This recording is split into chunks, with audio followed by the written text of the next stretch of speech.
CBS 12 News this morning. This latest winter blast not done with much of the U.S. yet. We have brand new video in. The snow, the ice piling up, an update on the power outages and flight cancellations. The NFL has a sexism and a race problem. Brian Flores' lawsuit sparking lawmakers in D.C. start talking about what's wrong with the NFL. Plus, how another team is now denying the allegations Flores made against them. Maddie. There's a child care worker shortage throughout the country. How local lawmakers are trying to fix the issue here in Palm Beach County to make sure your child can go to daycare. You're watching CBS 12 News this morning. Right now, a massive winter storm is coating roads and power lines and ice, dumping heavy snow on a huge stretch of the country. Good morning, I'm Matt Lincoln. I'm Ashley Glass. So much of the U.S. affected this morning. Hundreds of thousands of people are without power as they're dealing with all this. We have team coverage on the winter storm in just a few moments, but first we want to check in with Lauren. This is one of the days where we are thankful yeah. here, Lauren, that we live in Florida. Certainly, because there's parts of the country below freezing right now, and we're going into the 80s this afternoon. Our skies are dry locally, but look across the southeast right now. Line of thunderstorms there. We had some severe weather moving across the southeast overnight. Now, as this front continues to slowly make its way south, it does bring us the chance of rain. Tonight, the rain could start to move in between maybe around 9 and 10 o'clock. Little light showers across parts of the area because of a southwest wind. Now, as that boundary finally makes its way south, this is a look at 7 a.m. tomorrow morning, we're going to see some clouds and showers around throughout the day. Now, the front hangs out with us tomorrow. It doesn't completely clear the area. It requires a second little boundary to kind of push it all the way through for early next week. So because of that, clouds are probably going to stick around for most of the day tomorrow. And then as we head into Sunday, as that front kind of starts to lift away before that second one kind of gives it a good push out of here, our temperatures will eventually be cooling off behind it, but we could dry out a little bit more for the day Sunday. Highs for today, low to mid 80s, but look what happens tomorrow with that stalled front. 60s Treasure Coast, upper 70s in southern Palm Beach County. All right, Lauren, the big story weather-wise in parts of the country under winter alerts as a powerful storm rolls east. On your left, live picture, the snow in Oklahoma. On your right, this is a live look in Cincinnati. Someone cruising on the roads there where it is cold. They are under the same weather alerts too. I need Joe Burrow out there to start cleaning up the roads. Right now, thousands are without power as temperatures begin to slide into single digits for wind chills in a lot of states. Yeah, wind chill alerts in effect for over 30 million Americans right now. We have team coverage for you this morning. Zach's looking back at how this storm evolved with a wintry and a severe side. Let's start with Sam Kerrigan at the live desk with all the new video coming in from this winter storm. Sam, what are you seeing? Well, Matt and Ashley, the heavy snowfall from this winter storm made for slick roads and dangerous travel conditions in dozens of states. And this morning, we now know those icy roads caused at least one death in Dallas, where a driver was ejected from this truck and fell onto the road below. And it looked like this across much of the country. Snow, sleet, and ice making driving dangerous. You can see stranded trucks here lining the median of this interstate in Illinois. Now in Indiana, snowplows were out on the streets of South Bend, where right now more than 200 National Guard soldiers are also out to help people, especially those who are stranded. And as the winter storm plowed into Texas, icy power lines and fallen tree limbs knocked out electricity to thousands of people. It was a similar scene in Tennessee with fallen trees and power lines in Memphis. Take a look at this. You can see that tree trunk completely uprooted, breaking the concrete and smashing down onto these cars. Now, power outages have left more than 250,000 people in the dark across the South and the Midwest. Right now, Tennessee makes up nearly half of those outages, with more than 130,000 customers waking up without power.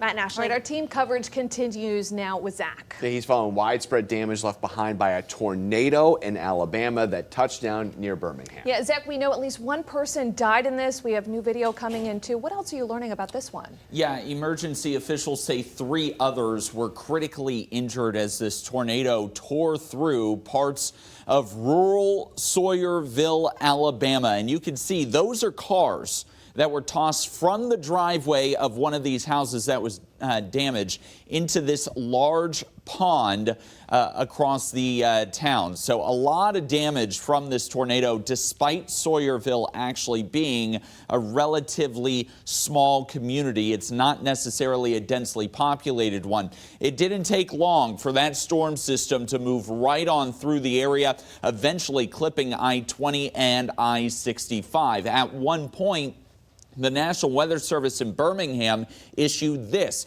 what is known as a considerable tagged tornado warning. That is the third highest level of tornado warnings out of 4. The only highest level from here is a tornado emergency, and less than 1% of all tornado warnings get that designation. NWS Birmingham sends out crews today to survey the damage. We'll bring you updates this weekend on what they find. On the other side of the coin, right? Fire and ice. How about the ice side? Over 3,000 snow and ice reports from border to border. This has been a crushing system for parts of the Midwest that have desperately needed the snow. They've been so far down. We're talking places like Burlington, Indiana, Pearson, Indiana, St. Joseph, Michigan, Boulder, Colorado, all picking up over a foot of snow. But the really rough side has been the ice. Many cities over ½ an inch of ice in Texas and Arkansas. Guys, this still will continue to work its way east. We still have a long way to go with snow, ice, and rain today from northeast all the way into the Florida Panhandle. All right, Zach, let's take a live look. Syracuse Regional Airport. Look at this right here, covered in snow. The runway is just covered there, leading to another day. Thousands of flight cancellations across the country. You know, when it impacts, one kind of area of the country, the trickle-down effects are everywhere. Can we take a look at the flight boards here? Nationally at this point, we have a little more than 200 delays. Almost 3,000 flight cancellations. That's up about 150 from when we checked just about 30 minutes ago. You can see all of the Florida airports are impacted here. Palm Beach International has 28 flight canceled. It's happening in Fort Lauderdale, Miami, Tampa, Orlando. It's impacting people trying to travel everywhere, Matt. Yeah, actually, I heard this morning that this is the most flights canceled by a single weather event since 2017 in our country. Unbelievable. 6:07. Now, this morning we are learning more into former Dolphins head coach Brian Flores' claims of the NFL's racist hiring practices. The New York Giants released a lengthy statement insisting they decided to hire Brian Daboll the day after they met with Flores. Now, you may remember these text messages that we showed you earlier this week, which Flores received texts from Patriots head coach Bill Belichick just days before his interview with the Giants, congratulating him on landing that job. But Belichick then admitted texting the wrong Brian, and he thought he was texting Brian Daboll, who did get the job. In the lawsuit, Flores claims that the Giants already knew that they were not going to hire him and only interviewed him to satisfy the Rooney Rule, needing to have at least one minority candidate. In a statement, the Giants said his claims are disturbing and simply false, saying in part, quote, "Our hiring process and most certainly our consideration of Mr. Flores was serious and genuine. We are disappointed to learn that Mr. Flores was under the mistaken impression the job had already been awarded." Yeah, and Flores' lawsuit is sparking conversations among lawmakers in D.C. calling for a congressional investigation into the lack of representation in the NFL. Miami area Representative Debbie Wasserman Schultz says things have to change. The NFL has a sexism and a race problem that it refuses to seriously address. Colin Kaepernick, John Gruden, now Brian Flores. The names change, but the problem remains. There is an egregious lack of representation and opportunity for black leaders in the NFL. This conversation, it was brought up during a hearing about reported cases of sexual harassment and toxic workplace environment for Washington's football team, just rebranded as the Commanders. We are following every turn of this story. Right now, we know the first pretrial hearing in the lawsuit set for March 18th in federal court. You can always find the latest at CBS12.com on our Facebook page and by downloading our free CBS 12 News app. Let's take a live look at Beijing right now. 2022 Winter Olympics opening ceremony is about an hour or so away. You can see the White House is also lit up in red, white, and blue, ready to support about 200 athletes that will be competing for Team USA. Now, Beijing is the first city to host both a winter and a summer games, but this one is going to feel a lot different. Organizers are not selling tickets. Only invited groups will be able to watch the games in person because of the pandemic. And right now, we know there have been nearly 300 positive cases among the Olympians and other people involved with the games. The Olympics will run until February 20th. 6:09 right now. This morning, the Biden administration is trying to make access to at-home COVID tests easier. So we're learning this morning that people with Medicare will be able to get free at-home tests very soon. Medicare will cover up to 8 free tests per month starting in the spring, and the tests will be handed out at participating pharmacies and other locations too. They will be available to people who have Medicare's Part B outpatient benefit. Now, this comes a month after the administration directed private insurers to cover the at-home tests. And also this morning, Ashley, as a reminder, you can get free tests through this website that the Biden administration launched last month. All you have to do is fill out your name and address to get 4 free tests straight to your mailbox. Right now, thousands of tests are shipping across the nation. The website you see right here on your screen, covidtests.gov. That's covidtests.gov. 6:10 right now. Parents, you've probably had this struggle getting your child off the wait list into preschool or an aftercare program. This is especially an issue right now all over the country, springing from the shortage of childcare workers. But new bills in the House and Senate in Florida, they're aimed at getting more people trained and ready to take care of our children. Our Madeline Montgomery is live from the Fuller Child Development Center in Boca Raton. So, Maddie, what's happening to try and, calm this issue down?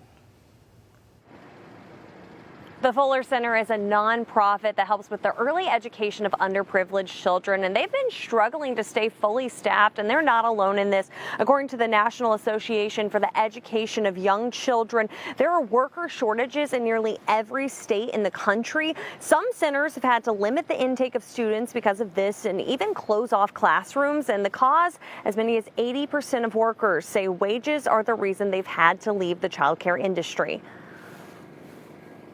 People, in order to take care of their families, are leaving what they are passionate about and what they want to do and the career that they want to have in order to feed their families. And they're going to Target, and they're going to Chick-fil-A, and they're going to McDonald's, and they're getting jobs because they pay more.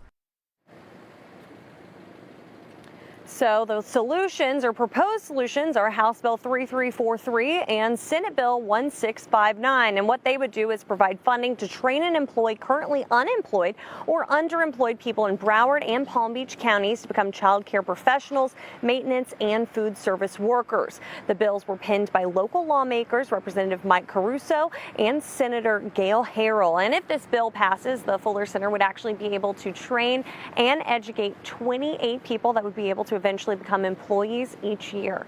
Reporting live in Boca Raton, Madeline Montgomery, CBS 12 News.